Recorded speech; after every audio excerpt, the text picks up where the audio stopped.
पौआ न समझो बोतल का मजा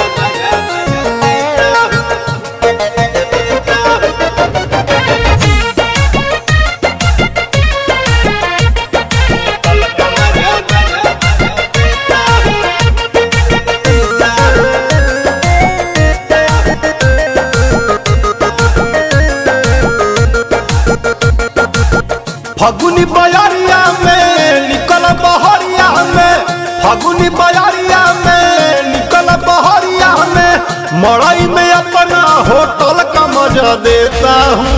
पौआ न समझो बोतल का मजा देता हूँ, पौआ न समझो बोतल का मजा देता हूँ।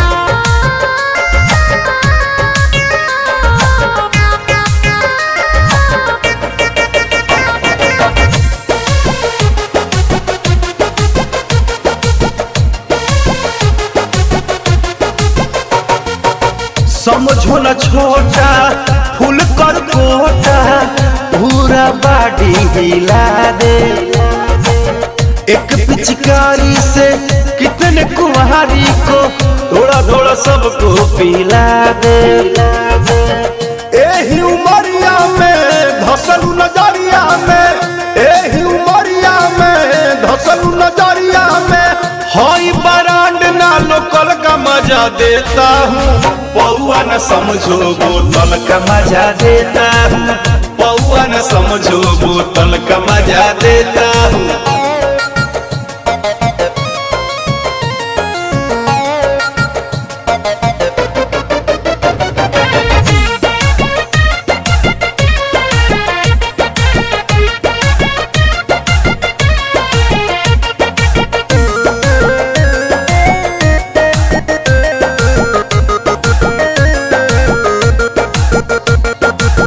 एको बूंद जाई मजा पड़ी आई, करब तू हमारे डिमांड हो। छोट बा चीज बाकी चिकन समीज में करेला बड़े बड़े कांड हो। तोहरो घघरिया में रस के गगरिया में, तोहरो घघरिया में रस के गगरिया में, जूस लेमन जूस में टोटल का मजा देता हूँ। पौआ न समझो बोतल का मजा देता हूँ, पौआ न समझो बोतल का मजा देता हूँ। छोटा हूँ पर गोटा।